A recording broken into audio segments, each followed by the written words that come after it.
Okay guys, we're back again. We are ready to put the pump on. I just had it sitting there. So what we did is we cleaned the surfaces here where it meets to the block, and I think what we're going to try and do, we're going to try and rotate this to make it a little bit easier to see. Rotate this around, put our pin in. Now we can see that a little bit better, I think. Okay, how's that? There we go. That's a lot better. Okay, so we got the pump and the pickup assembly and the bracket here that stabilizes the pickup assembly. So what we're going to do here is we're going to take these two bolts right here and we're going to attach this bracket to the pump. I'm going to do that off camera here, and then I'll show you. So it's a little hard to hold that in the air. I'm just going to set it on the bench and get the bolt started. And in the last episode, I showed you, or I told you about a little trick I like to do whenever I'm putting this together, and that is you never want to bolt this bracket solid to the pickup assembly. You never want to do that. You always want to leave it loose like this. That way it can move around a little bit, because every motor is a little bit different. As we tighten it down, one motor might be here, next motor might be right there, and I don't want to put this in a bind. No bind at all. So I think we're ready to go. Now you can check your motor, and there's shims you can put underneath the pump to raise it up to set the lash on the gear here and on the oil pump drive gear here. So I don't want to turn that because it has that Vaseline in it. We don't want that to act like a pump right now. That will happen later. So now all we got to do is set this on the motor, and there's locating dowels here and here. Make sure you look right there. There we go. There and there. Okay. Being a noob here. So we slide it down over the studs, put it on our locating dowels, and there's our pump. Then we take our bolts, and no thread sealant or Loctite or anything like that's needed on these. It didn't come that way from the factory, so we don't do it that way. So we're going to tighten this down all the way. Okay. And those are 15 millimeter. Slide that down. You can see that pump actually rocked forward a little bit.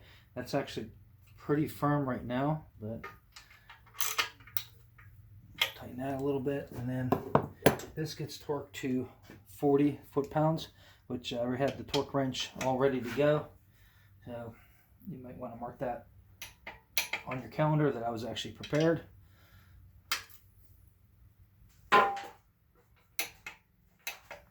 Okay, double check it. There we go. I heard just a little bit of a click there. There we go. Okay. Couldn't hear the click on that, but I could feel it.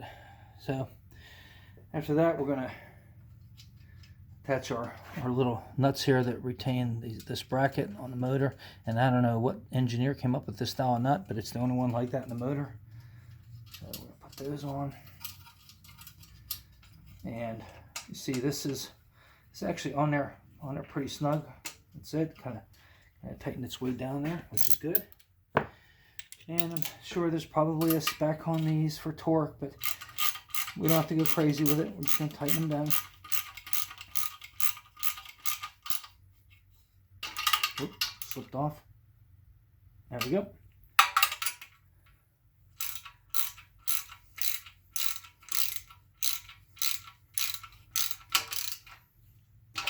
Oh, come on now. Gotta get it on straight. There we go. Put this one. That's good. And the final one will be these two here.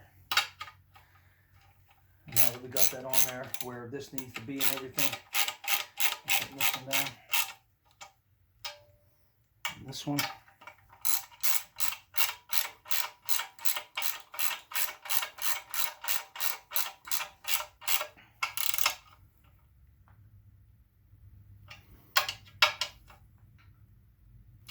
There we go. installed. And that's how you put an oil pump on a quad 4. It's pretty easy. There might be other motors that are even easier, but got a couple bolts for the housing, and of course this bracket goes on here to help stabilize this so the vibration doesn't crack this, and then you know, that gets attached. So that is it. Hope you guys found this interesting. It's a short video, but it doesn't take much to put this on. And next time we're going to be putting the cams on. So the order of assembly will be the cams and towers, and then the timing chain cover, and then finally the very last thing to button the motor up will be the oil pan, because the front of the timing chain cover, the timing chain housing rather, that serves as the gasket surface for the front of the oil pan. So we have to have that on before we put the oil pan on. So it's a little bit backwards from some motors, but so cam towers are next, and then the timing chain housing, and then the oil pan, and we'll be making episodes on those. Thanks for watching. Like and subscribe.